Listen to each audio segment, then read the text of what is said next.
Welcome back here with us on Times Now. As the political temperature in Maharashtra, viewers, is increasing almost on a daily basis, AIMIM chief Asaduddin Owaisi has spoken exclusively to Times Network. Now he has spoken to my colleague Rakesh about the upcoming polls. He has offered a point-by-point rebuttal to the Bharatiya Janata Party on a host of issues ranging from Waqf to vote bank politics to even "Ek hai to safe hai" slogan. Listen in.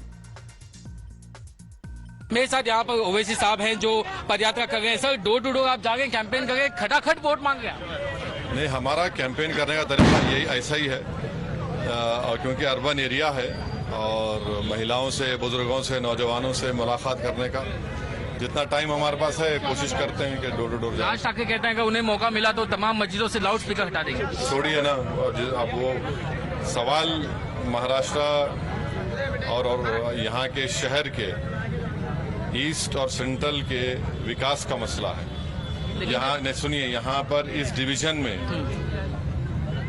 सरकार के आंकड़े हैं कि फरवरी 2024 में दूसरे number पर महाराष्ट्र में सबसे ज्यादा किसान खुदकुशी किए। उस पर कोई बात नहीं कर रहा है। मराठा रिजर्वेशन के ऊपर कोई बात नहीं कर रहा है। फिर वो जो जिस शख्स ने कहा था कि मस्जिद में घुस के मारेंगे, उसके बारे में बात नहीं कर रहा है। आप पूरा महाराष्ट्र में रूरल डिस्ट्रेस है, किसानों के बेटों की शादियां नहीं हो पा रही हैं। आप डेवलपमेंट के नाम पर क्या किया आपने? कुछ नहीं किया। लेकिन जब आप महाराष्ट्र में 16 सीटों पे चुनाव लड़ रहे हैं तो वहाँ पर जब प्रधानमंत्री कहते हैं कि एक है, नेक है, एक है, सेफ है, योगी कहते हैं बटेंगे तो कटेंगे। एक बात क्या कहा प्रधानमंत्री ने कि एक है तो नेक है, एक है तो सेफ है। तो 10 साल से हम लोग सेफ नहीं है उनके राज में। वही वो इकरार कर लिए ना अपनी गलती का। तो देश एक नहीं है, देश एक है, देश एक था, देश एक रहेगा। अगर कोई नेता ये कहेगा कि मुझे सत्ता दो तो एक रहेगा, गलत है। भारत मोदी से बड़ा है और मोदी से बड़ा रहेगा। अमित शाह कहते हैं कि वक्फ बोर्ड की जो प्रॉपर्टी है वो किसानों की जो है वो वक्फ को चली जाएगी अगर महाविकास आघाड़ी सत्ता में आ गई, बीजेपी नहीं आई। कहाँ है, कैसे जाएगा? सर्वे कमिश्नर सरकार अपॉइंट करती है, कानून है। तो इस तरह का झूठ फैलाया जा रहा है वक्फ बिल के बारे में। आप बताइए, महाराष्ट्र में पंढरपुर की मंदिर है, उसमें सेक्शन 22 का एक्ट पढ़ लीजिए। उसका ट्रस्टी सिर्फ उसी समुदाय का आदमी बन सकता है। मोदी जी क्यों कर रहे हैं ये कि वक्फ बोर्ड में नॉन मुस्लिम मेंबर बनना चाहते हैं? क्यों?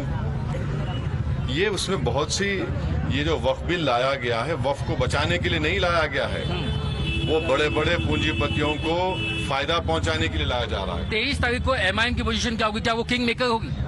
देखिए, हमें जाएंगे और बेजुबानों की, मजलूमों की आवाज बनेंगे और मराठा रिजर्वेशन के लिए हम लोग पहले भी बोलते हैं, आज भी बोल रहे हैं, उसके लिए लड़ेंगे और किसानों के। एक आखिरी सवाल, 180 से ज्यादा संगठन जो है मुस्लिम उलेमा ये कह रहे हैं कि महाविकास आघाड़ी के समर्थन में वोट दें, तो ऐसे में एमआईएम अपने आप को कहाँ दिखती है? अरे, हर एक को राइट है बोलने का, इसमें आपको किसी को तकलीफ क्यों नहीं चाहिए? और हम जहाँ तक हम लड़ रहे हैं वहाँ पे जगह पे हम अपना प्रचार करेंगे। योगी जब प्रचार करते हैं तो क्या एमआईएम को उससे कोई तकलीफ है जब वो कहते हैं कि बटेंगे तो कटेंगे? देखिए, हमको प्रचार करने का राइट हर एक को है, मगर उनको ये बताना चाहिए कि उनके राज में इतने दंगे क्यों हो रहे उत्तर प्रदेश में, क्यों एनकाउंटर के नाम पर मासूम लोगों को गोलियां मारी जा रही हैं, क्यों बुलडोजर को इस्तेमाल किया जा रहा है, संविधान को क्यों इस्तेमाल नहीं किया जा रहा है।